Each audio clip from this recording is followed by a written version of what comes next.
السلام علیکم دوستو، مولانا طارق جمیل صاحب نے ایک حدیث بیان کی ہے اور پھر اس حدیث کا مطلب بیان کیا ہے، اور ہو بہو انہوں نے وہی مطلب بیان کیا جو شیعہ حضرات بیان کرتے ہیں، جو شیعہ مذہب ہے۔ ہمارے اہل سنت والجماعت اس حدیث کے بارے میں یہ مطلب بیان نہیں کرتے۔ ہمارے اہل سنت والجماعت کے ہاں اس حدیث کا کیا مطلب ہے، تو آئیے سنتے ہیں مولانا طارق جمیل صاحب نے حدیث بیان کی اور پھر اس کا مطلب کیا بیان کیا، اور پھر اس کے بعد مفتی عبدالواحد قریشی صاحب نے مولانا طارق جمیل صاحب کو جواب دیا ہے، اور ایسے ہوائی فائرنگ نہیں کی بلکہ دلیل کے ساتھ جواب دیا ہے کہ جو مطلب مولانا طارق جمیل صاحب نے بیان کیا ہے وہ شیعہ حضرات کا موقف ہے، شیعہ حضرات کا مذہب اور مسلک ہے، یہ اہل سنت والجماعت کا مسلک نہیں ہے۔ ہمارا اہل سنت والجماعت کا مسلک کیا ہے اور اس حدیث کا صحیح مطلب کیا ہے، آئیے ویڈیو کی طرف چلتے ہیں۔ مفتی عبدالواحد قریشی صاحب۔ حضرت علی کے بارے میں اللہ کے نبی نے فرمایا من کنت مولاه فعلی مولاه، جس کا میں مولا ہوں علی اس کا مولا ہے۔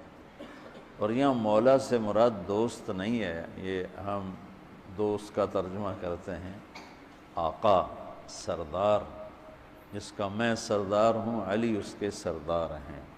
اس کے پیچھے ایک کافی پس منظر میں بہت سی چیزیں ہیں، ان کی صفائی کرنے کے لیے میرے نبی نے غدیر خم پر یہ حدیث بیان فرمائی خطبے میں کہ جس کا میں مولا ہوں اس کا علی مولا ہے۔ تو یہ چند دن پہلے مجھے خیال آیا کہ ہمیں حضرت علی نہیں کہنا چاہیے، ہمیں مولا علی کہنا چاہیے، کہ میرے نبی ہمیں ان کو ہمارا مولا بنا کے گئے ہیں۔ ہم سمجھتے ہیں صرف یہ شیعہ کہتے ہیں مولا علی، وہ صحیح کہتے ہیں من کنت مولاہ فعلی مولاہ۔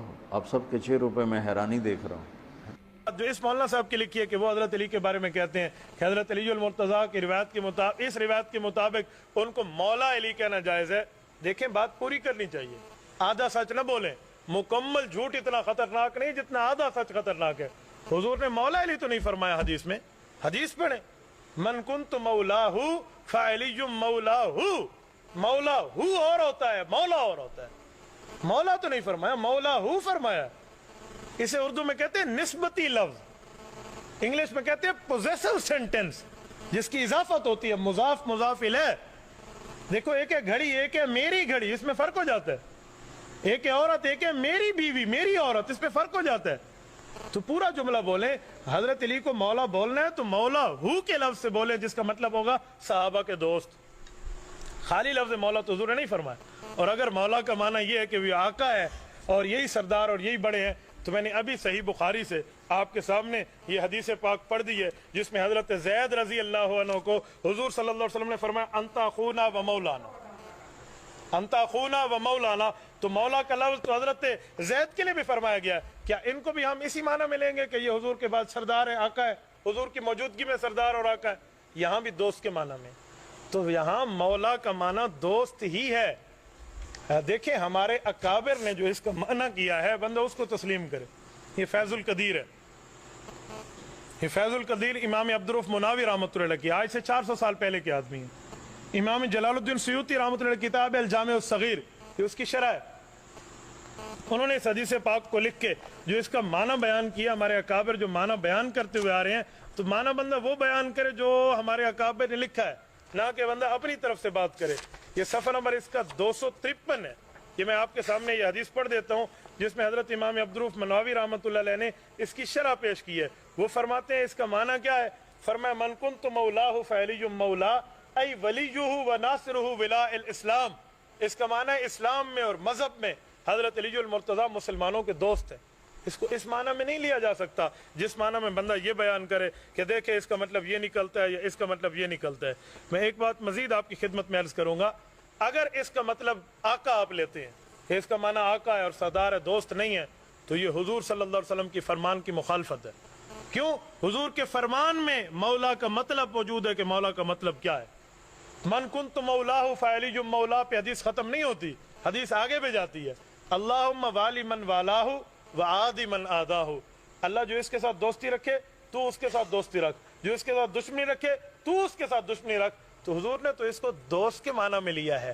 جو حدیث حضور خود بیان فرما رہے ہیں اور حضور اس کو دوست کے معنی میں لے رہے ہیں, اور میں کسی غیر کی دلداری کے لیے اس کو آقا کے معنی میں لے لوں, تو میرے خیال میں پیغمبر نبی صلی اللہ علیہ وآلہ وسلم کی فرمان کی تابعداری نہیں کر رہا. مجھے تو حضور صلی اللہ علیہ وسلم کے لفظ کو دیکھنا چاہیے کہ حضور صلی اللہ علیہ وسلم نے اس کے بارے میں کیا فرمایا ہے.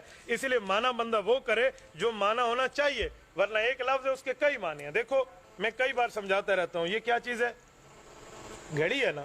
اب ایک لفظ ہے گھڑی, اس کے 4 معنی ہم کر لیتے ہیں. آپ دکان پہ جائیں, یار میں نے ٹائم دیکھنا ہے, مجھے گھڑی دے دیں, تو وہ آپ کو یہ گھڑی دے گا. اور اگر آپ کبھار کی دکان پہ جائیں اور کہیں گرمی آ گئی ہے یار, میں چاہتا ہوں میں پانی ٹھنڈے رکھنے کے لیے کوئی چیز لے لوں, مجھے مٹکا چھوٹی سی گھڑی دے دو تاکہ پانی میرا ٹھنڈا رہے, تو ادھر گھڑی کا معنی چھوٹا مٹکا ہوگا. اور کوئی بندہ جیل سے چھوٹ کے آئے, آپ اس سے پوچھے کیا ہوا, وہ کہے گا وہ عجیب گھڑی تھی یار میرے اوپر, ادھر گھڑی کا معنی وقت ہو جائے گا. اور کسی عالم سے کہیں یہ حدیث ہے, تو وہ کہے گا یہ جھوٹی ہے, گھڑی ہوئی حدیث ہے, ادھر گھڑی کا معنی جھوٹی حدیث ہو جائے گا. تو لفظ ایک ہے, گھڑی 4 معنوں میں استعمال ہو رہا ہے. تو اسی طرح لفظ مولا ہے, اس کو دیکھیے آگے پیچھے کہ حضور اس مولا کے لفظ کا معنی دوست فرما رہے ہیں, میں اس لفظ کا معنی دوست کیوں نہ لوں. تو اس لیے من کنت مولاہ فعلی, جو مولا کا معنی ہے کہ جس کا حضور صلی اللہ علیہ وسلم دوست ہیں, اس کے حضرت علی المرتضیٰ دوست ہیں, اس کا منکر کائنات میں کوئی نہیں.